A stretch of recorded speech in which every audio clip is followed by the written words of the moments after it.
ನಮ್ಮ ಅಧ್ಯಕ್ಷರು ಸವಿಸ್ತಾರವಾಗಿ ಈ ನೀಟ್ ಬಗ್ಗೆ ವಿಚಾರಗಳನ್ನು ತಿಳಿಸಿದ್ದಾರೆ. ಪ್ರಮುಖವಾಗಿ ಚುನಾಯಿತ ಪ್ರತಿನಿಧಿ ಅಂತ ಹೇಳಿದ್ರೆ ಜನ ಚುನಾಯಿತ ಮಾಡುವಂಥದ್ದು,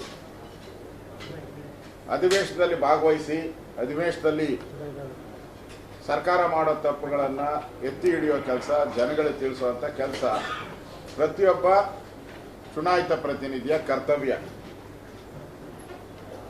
ಆದರೆ ನೀಟ್ ವಿಚಾರವಾಗಿ ಸಂಬಂಧಪಟ್ಟಂತೆ ಸಂಸತ್ನಲ್ಲಿ ಚರ್ಚೆ ಮಾಡದೆ ರಾಹುಲ್ ಗಾಂಧಿ ಪಲಾಯನ ಯಾಕೆ ಮಾಡಿದ್ರು? ವೈ? ಚರ್ಚೆ ಮಾಡಕ್ಕೆ ಅವಕಾಶ ಇದೆ, ಚರ್ಚೆ ಮಾಡಕ್ಕೆ ನಿಯಮಗಳಿದೆ. ಯಾವ ನಿಯಮದಡಿ ಚರ್ಚೆ ಮಾಡಬೇಕು ಅಂತ ನಿಯಮಗಳನ್ನ ನಮ್ಮ ಸಂವಿಧಾನದಲ್ಲಿ ರೂಪುಗೊಂಡಿದೆ. ಅದು ಬಿಟ್ಟಿಟ್ಟು ರಾಹುಲ್ ಗಾಂಧಿ ಪಲಾಯನ ಯಾಕೆ ಮಾಡ್ತಾ ಇದ್ದಾರೆ? ಮತ್ತೆ ಕೇಂದ್ರ ಸರ್ಕಾರ ಪದೇ ಪದೇ ಹೇಳಿದೆ, ನೀವು ಎಷ್ಟು ಗಂಟೆ ಬೇಕಾದರೂ ಚರ್ಚೆ ಮಾಡಿ, ಯಾರ್ಯಾರು ಬೇಕಾದರೂ ಚರ್ಚೆ ಮಾಡಿ, ನಾವು ಉತ್ತರ ಕೊಡಕ್ಕೆ ತಯಾರಿದ್ದೀರಿ ಅಂತ. ಇವ್ರಿಗೇನಾದರೂ ರಿಸಲ್ಟ್ ಬೇಕಾಗಿದ್ರೆ ಚರ್ಚೆ ಮಾಡಬೇಕು. ಆಮೇಲೆ ಏನಾದರೂ ಇವರಿಗೆ ರಿಸಲ್ಟ್ ಸಿಕ್ಕಿಲ್ಲ ಅಂದ್ರೆ ಆಮೇಲೆ ಧರಣಿ ಮಾಡೋದು, ಇದೆಲ್ಲ ಪ್ರಜಾಪ್ರಭುತ್ವದಲ್ಲಿ ಮಾಡೋದು. ಅದನ್ನು ಬಿಟ್ಬಿಟ್ಟು ಅಲ್ಲಿ ಕಾಕ್ರೋಚ್ ಪಾರ್ಟಿ ಅವರೂ ಸಂಧಾನಕ್ಕೆ ಬರಲ್ಲ, ಇವರು ಪಾರ್ಲಿಮೆಂಟ್ ಒಳಕ್ಕೆ ಹೋಗಲ್ಲ. ಅಂದ್ರೆ ಮ್ಯಾಚ್ ಫಿಕ್ಸಿಂಗ್. ಇವರು ಇಬ್ಬರು ಕಾಕ್ರೋಚ್ ಜೊತೆ ಮ್ಯಾಚ್ ಫಿಕ್ಸಿಂಗ್ ಮಾಡ್ಕೊಂಡಿರೋ ರಾಹುಲ್ ಗಾಂಧಿ. ಅಂದ್ರೆ ಇವ್ರ ಘೋಷಣೆಗಳು ಏನೇನು ಕೂಗ್ತಾ ಇದ್ದಾರೆ ನೀವು ನೋಡಿ. ಬಾಂಗ್ಲಾದೇಶದಲ್ಲಿ ಏನ್ ಸ್ಲೋಗನ್ಸ್ ಇತ್ತು, ಸೇಮ್ ಸ್ಲೋಗನ್ಸ್ ಇಲ್ಲಿ ಕೂಗ್ತಾ ಇದ್ದಾರೆ. ನೇಪಾಳದಲ್ಲಿ ಏನ್ ಸ್ಲೋಗನ್ ಇತ್ತು ಅದೇ ಕೂಗ್ತಾ ಇದ್ದಾರೆ. ಅಂದ್ರೆ ಏಜೆಂಟ್ ಎಲ್ಲಿದ್ದಾರೆ? ವಿದೇಶದಲ್ಲಿದ್ದಾರೆ. ಇದನ್ನ ಎಲ್ಲ ಮ್ಯಾನಿಪುಲೇಟ್ ಮಾಡ್ತಾ ಇರುವಂತ ಸೂತ್ರಧಾರ ಅವ ಮೇಲೆ ಅಲ್ಲಿದ್ದಾನೆ, ಬೇರೆ ದೇಶದಲ್ಲಿದ್ದಾನೆ. ಅವನು ಹೇಳ್ದಂಗೆ ಘೋಷಣೆಗಳು ಅವ್ರು ಹೇಳ್ದಂಗೆ ಇಲ್ಲಿ ಮುಳುಗ್ತವೆ ಅಂತ ಹೇಳಿದ್ರೆ ಇದು ದೇಶ ವಿರೋಧಿ ಚಟುವಟಿಕೆಯನ್ನ ಮಾಡತಕ್ಕಂಥ, ಕಮ್ಮಕ್ಕು ನೀಡ್ತಾ ಇರತಕ್ಕಂಥ ಸಂಸ್ಥೆಗಳ ಜೊತೆ ರಾಹುಲ್ ಗಾಂಧಿ ಶಾಮೀಲಾಗಿರ್ತಕ್ಕಂಥದ್ದು ಸ್ಪಷ್ಟ. ಈ ಎಕ್ಸಾಮ್ಸ್ ಏನು ಇವತ್ತಿಂದ ಅಲ್ಲ, ಈ ತರ ಸಾವಿರಾರು ಎಕ್ಸಾಮ್ಸ್ ಪ್ರಶ್ನೆ ಪತ್ರಿಕೆಗಳು ಲೀಕ್ ಆಗಿದೆ. ಅವಾಗ ಕಾಂಗ್ರೆಸ್ ಹೇಳ್ಬೇಕು, ನೋಡ್ರಿ ನಾವು ಇದ್ದಾಗ ಈ ತರ ಪ್ರಶ್ನೆ ಪತ್ರಿಕೆ ಲೀಕ್ ಆಯ್ತು, ನಾವು ರಾಜೀನಾಮೆ ಕೊಟ್ವಿ.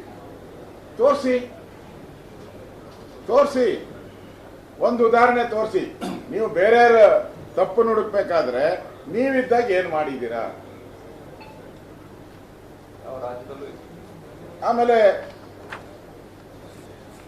ಈ ಕೀಳು ರಾಜಕಾರಣ, ಕಾಂಗ್ರೆಸ್ಸಿನ ಈ ಕೀಳು ರಾಜಕಾರಣ, ವಿದ್ಯಾರ್ಥಿಗಳ ಭವಿಷ್ಯದ ಜೊತೆ ಚಲ್ಲಾಟ ಆಡ್ತಾ ಇರೋದು. ನಿಮ್ಗೆ ಯಾವ ಕಾಂಗ್ರೆಸ್ಗೆ ಯಾವ ನೈತಿಕತೆ ಇದೆ? ಸಿದ್ದರಾಮಯ್ಯ, ಡಿ ಕೆ ಶಿವಕುಮಾರ್ ಇಬ್ರು ಕಳೆದ 3.5 ವರ್ಷ ಇರ್ಬೋದು, ಅದರಿಂದ ಇರ್ಬೋದು, ಒಂದು KPSC ಎಕ್ಸಾಮ್ ನಡೆಸಕ್ಕೆ ಯೋಗ್ಯತೆ ಇಲ್ಲ ನಿಮಗೆ. ಟ್ರಾನ್ಸ್ಲೇಷನ್ ಇಂಗ್ಲಿಷನ್ನ ಕನ್ನಡಕ್ಕೆ ಟ್ರಾನ್ಸ್ಲೇಷನ್ ಮಾಡಕ್ಕೆ ಯೋಗ್ಯತೆ ಇಲ್ಲ ನಿಮಗೆ. ಇಂಗ್ಲಿಷ್ ಪತ್ರಿಕೆಯನ್ನ ಕನ್ನಡಕ್ಕೆ, ಕನ್ನಡ ವಿದ್ಯಾರ್ಥಿಗಳಿಗೆ ಆಡಳಿತ ಭಾಷೆ ಕನ್ನಡ, ಟ್ರಾನ್ಸ್ಲೇಷನ್ ಮಾಡಕ್ಕೆ ಯೋಗ್ಯತೆ ಇಲ್ಲ. ಅದಾದ್ಮೇಲೆ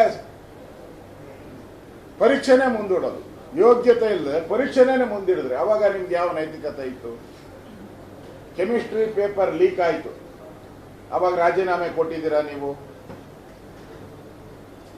ಧಾರವಾಡದಲ್ಲಿ ವಿದ್ಯಾರ್ಥಿ ಪ್ರತಿಭಟನೆ ಆಯಿತು, ಲಾಠಿ ಚಾರ್ಜ್ ಮಾಡಿದ್ರಿ, ಅವಾಗ ನಿಮ್ಮ ರಾಜೀನಾಮೆ ಕೊಟ್ರ ಮೊನ್ನೆ ನೀವು? ಅಂದ್ರೆ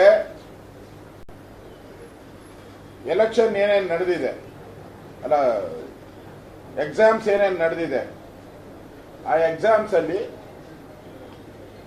ಮಾಡಕ್ಕೆ ಯೋಗ್ಯತೆ ಇಲ್ಲ ನಿಮಗೆ. ಇದುವರೆಗೂ UPA ಆಡಳಿತದಲ್ಲಿ ಕಾಂಗ್ರೆಸ್ಸಿನ ದ್ವಂದ್ವ ನಿಲುವು ಏನು ಅಂತ ಹೇಳಿದ್ರೆ, UPA ಆಡಳಿತ ಅವಧಿಯಲ್ಲಿ AIIMS ಪರೀಕ್ಷೆ ನಡೀತು, AIEE ತ್ರಿಬಲಿ ಪರೀಕ್ಷೆ ನಡೀತು, CPMT ಸೇರಿದಂತೆ ಹಲವು ರಾಷ್ಟ್ರೀಯ ಪರೀಕ್ಷೆಗಳು ಪ್ರಶ್ನೆ ಪತ್ರಿಕೆ ಸೋರಿಕೆ ಆಗಿದೆ UPA ಕಾಲದಲ್ಲಿ. ಅವಾಗ ನಿಮ್ಮ ಅಮ್ಮ ರಾಜೀನಾಮೆ ಕೊಟ್ಟಿದ್ರ, ನಿಮ್ಮ ಅಜ್ಜಿ ರಾಜೀನಾಮೆ ಕೊಟ್ಟಿದ್ರ, ನಿಮ್ಮ ಮನಮೋಹನ್ ಸಿಂಗ್ ರಾಜೀನಾಮೆ ಕೊಟ್ಟಿದ್ರ?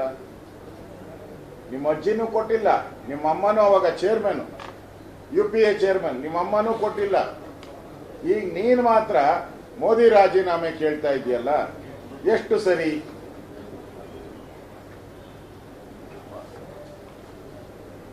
ಪ್ರಧಾನಿ ನರೇಂದ್ರ ಮೋದಿ ಬಗ್ಗೆ ಮಾತಾಡೋ ಅಂತ ನೀವು ನಿಮ್ಮ ಆಡಳಿತ ಇದ್ದಾಗ ಯಾವ ಮಾನದಂಡವನ್ನ ಮಾಡಿದ್ದೀರಾ? ನೀವು ಜನಕ್ಕೆ ಉತ್ತರ ಕೊಡಿ. ನೀವು ಕರ್ನಾಟಕದಲ್ಲೂ ಕೂಡ ವಿದ್ಯಾರ್ಥಿಗಳ ಬಗ್ಗೆ ಬಹಳ ಮಾತಾಡ್ತಾರೆ, ವಿದ್ಯಾರ್ಥಿಗಳೇ ದೇಶದ ಭವಿಷ್ಯ ಅಂತೇಳಿ.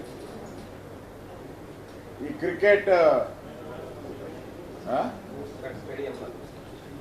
ಅಮಾಯಕ 11 ಜನ ಬಲಿಯಾದ್ರಲ್ಲ ಯುವಕರು, ಎಲ್ಲೋಯ್ತು ತನಿಖೆ? ಮುಚ್ಚಾಕ್ಬಿಟ್ರಿ, ತನಿಖೆನ ಮುಚ್ಚಾಕ್ಬಿಟ್ರಿ. ಈಗ ಸತ್ತಿರೋರ ಬಗ್ಗೆ ಮಾತಾಡ್ತೀರಾ. ಯಾರು? ಈ ಎಕ್ಸಾಮ್ ಅಲ್ಲಿ, ನೀಟ್ ಎಕ್ಸಾಮ್ ಅಲ್ಲಿ ಯುವಕರು ಆತ್ಮಹತ್ಯೆ ಮಾಡ್ಕೊಂಡಿದ್ದಾರೆ ಅಂತ. ಆತ್ಮಹತ್ಯೆ ಮಾಡ್ಕೊಂಡಿದ್ದಾರೆ, ಅದು ನೋವಿನ ಸಂಗತಿ, ಆಗ್ಬಾರ್ದಾಗಿತ್ತು. ನೀವೇ ಕೊಂದಾಕಿದ್ರಲ್ಲ ಇಲ್ಲಿ ವಿಧಾನಸೌಧದ ಮುಂದೆ, ಆ ಗ್ರ್ಯಾಂಡ್ ಸ್ಟೆಪ್ ಮುಂದೆನೆ ಕೊಂದಾಕ್ಬಿಟ್ರಲ್ಲ ನೀವು. ನಿಮ್ಗೆ ಯಾವ ನೈತಿಕತೆ ಇದೆ? ಐಪಿಎಲ್ ಮ್ಯಾಚ್ ಅಲ್ಲಿ ನೀವೇ ಕೊಂದಾಕಿದ್ರ 11 ಜನ. ಪರಿಹಾರ? ಈಗ ಮೋದಿಯವರು ಸಿಬಿಐ ತನಿಖೆ ಕೊಟ್ಟಿದ್ದಾರೆ, ಅವ್ರನ್ನ ಅರೆಸ್ಟ್ ಮಾಡಿದ್ದಾರೆ, ಜೈಲಿಗೆ ಕಳಿಸಿದ್ದಾರೆ. ನೀವೇನ 11 ಜನ ಕೊಲೆ ಮಾಡಿದ್ರಲ್ಲ, ನೀವು ಎಲ್ಲಿದ್ದಾರೆ? ಯಾರು ಜೈಲಿಗೆ ಹೋಗಿದ್ದಾರೆ? ಯಾರು ಜೈಲಿಗೆ ಹೋಗಿದ್ದಾರೆ? ಒಬ್ರು ಜೈಲಿಗೆ ಹೋಗಿಲ್ಲ, ಒಬ್ರಿಗೂ ಶಿಕ್ಷೆ ಆಗಿಲ್ಲ. ಅಮಾನತ್ತು ಮಾಡಿದ್ರಿ, ಅಮಾನತ್ತೆಲ್ಲ ವಾಪಸ್ ಆಯ್ತು. ಈಗ ಅಮಾನತ್ತು ವಾಪಸ್ಸು. ಮತ್ತೆ ಅವ್ರು ಹೇಳಿದ್ರು, ಈ 11 ಜನರ ಸಾವಿನಲ್ಲಿ ಯಾರದು ಪಾತ್ರ ಇಲ್ಲ. ಸತ್ತಿದ್ದು ಯಾಕೆ ಅಂತ ಭಗವಂತನಿಗೆ ಗೊತ್ತು ಅಂದ್ರು. ಸತ್ತಿದ್ದು ಭಗವಂತನಿಗೆ ಅಂತ ಗೊತ್ತಿದ್ದು, ಯಾಕೆ ಸತ್ರು ಅಂತ. ಸತ್ತಿದ್ದಕ್ಕೆ ಕಾರಣ ಯಾರು ಅಲ್ಲ ಅಂತ ಈಗ ರಿಪೋರ್ಟ್. ಸತ್ತಿರೋದಕ್ಕೆ ಕಾರಣ ಯಾರು ಅಲ್ಲ, ಭಗವಂತನೇ ಕಾರಣ ಅಂತೇಳಿ ಭಗವಂತನ ಮೇಲೆ ಹಾಕ್ಬಿಟ್ಟವ್ರು. ಅಂದ್ರೆ ಇಂಥ ನೀಚ ಸರ್ಕಾರ ಮೋದಿ ಬಗ್ಗೆ ಮಾತಾಡೋ ಯೋಗ್ಯತೆ ಇದೆಯಾ ನಿಮ್ಗೆ? ಅದರಿಂದ ಇವತ್ತೇನು ರಾಜಕೀಯ ಮಾಡ್ತಾ ಇದ್ದೀರಾ, ರಾಜಕೀಯ ಪಿತೂರಿ ಯುವಕರ ಹೆಸರಲ್ಲಿ, ಇದು ಬಹಳ ದಿನ ನಡೆಯಲ್ಲ. ಸತ್ಯಾಸತ್ಯತೆ ಹೊರಗಡೆ ಬರ್ತದೆ. ಈ ಯಾರು ಪ್ರತಿಭಟನೆ ಮಾಡ್ತಾ ಇದ್ದಾರೆ, ಇವ್ರಿಗೆ ಯಾವ ದೇಶದಿಂದ ಹಣ ಬರುತ್ತೆ, ಎಷ್ಟು ಹಣ ಕೊಟ್ಟಿದ್ದಾರೆ, ಯಾರ್ಯಾರು ಕೊಟ್ಟಿದ್ದಾರೆ, ಇದೆಲ್ಲ ಮುಂದಿನ ದಿನಗಳಲ್ಲಿ ಬಯಲು ಬಂದೇ ಬರ್ತದೆ, ಬಯಲು ಮಾಡೇ ಮಾಡ್ತಾರೆ. ಅದರಿಂದ ಇದು ದೇಶ ವಿರೋಧಿ ಚಟುವಟಿಕೆಗೆ ಬೆಂಬಲ ಮಾಡ್ತಾ ಇರೋ ರಾಹುಲ್ ಗಾಂಧಿ ಅವರಿಗೆ ಜನ ಪಾಠ ಕಲಿಸ್ತಾರೆ. ಇಂಗ್ಲಿಷಲ್ಲಿ ಒಂದು 5 ನಿಮಿಷ ಮಾತಾಡ್ಬಿಡ್ಲಾ?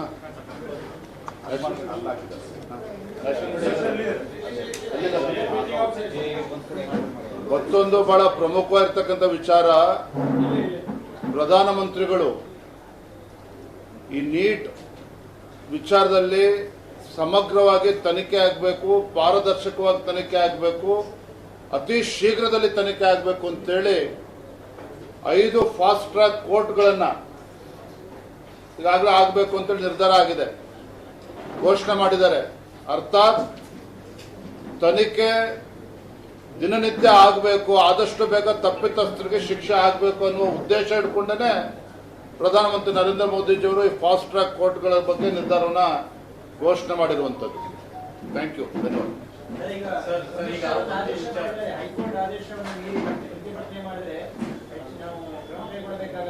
ಯಾರು? ಪೊಲೀಸ್ ಕಮಿಷನರಿಗೆ ಹೇಳೋದಕ್ಕೆ ಇಚ್ಛೆ ಪಡ್ತೇನೆ, ನೀವು ಕಾಂಗ್ರೆಸ್ ಏಜೆಂಟ್ರಂತೆ ವರ್ತನೆ ಮಾಡೋದನ್ನ ಬಿಡಿ. ನಿನ್ನೆ ಆಗಿರ್ತಕ್ಕಂಥ ಘಟನೆಗೆ ಯಾರು ಗುಂಡಾಗಳು ಇದ್ದಾರೆ ಅವನು ಒದ್ದು ಒಳಗಾಕಿ, ಆಮೇಲೆ ನಮ್ಮ ಬಗ್ಗೆ, ನಮ್ಮ ಹತ್ರ ಕಾನೂನು ಬಗ್ಗೆ ಮಾತನಾಡಲಿ. ಯಾರು ಕಾನೂನನ್ನ ಇವತ್ತು ಉಲ್ಲಂಘನೆ ಮಾಡಿದ್ದಾರೆ, ಜನಪ್ರತಿನಿಧಿಗಳ ಮೇಲೆ ಹಲ್ಲೆ ಮಾಡಿದ್ದಾರೆ, ಅವ್ರನ್ನ ಹಿಡಿದು ಒಳಗಾಕಿ ಅಂತ ಹೇಳಿದ್ರೆ ನಮಗೆ ಉಪದೇಶ ಹೇಳ್ತಕ್ಕಂಥ ಅವಶ್ಯಕತೆ ಇಲ್ಲ. ನೀವು ಕಾಂಗ್ರೆಸ್ ರಾಜ್ಯದಲ್ಲಿ ಪೊಲೀಸ್ ಸ್ಟೇಷನ್ಗಳು ಕಾಂಗ್ರೆಸ್ ಕಚೇರಿ ಅಂತ ವರ್ತನೆ ಮಾಡ್ತಾ ಇದ್ದಾರೆ. ಅದನ್ನ ಫಸ್ಟ್ ಯಾರು ಗುಂಡಾಗಳಿದ್ದಾರೆ ಅವ್ರನ್ನ ಒಳಗಾಕ್ಲಿ, ಆಮೇಲೆ ನಾವು ಕಾನೂನು ನಾವು ಪಾಲನೆ ಮಾಡ್ತೇವೆ.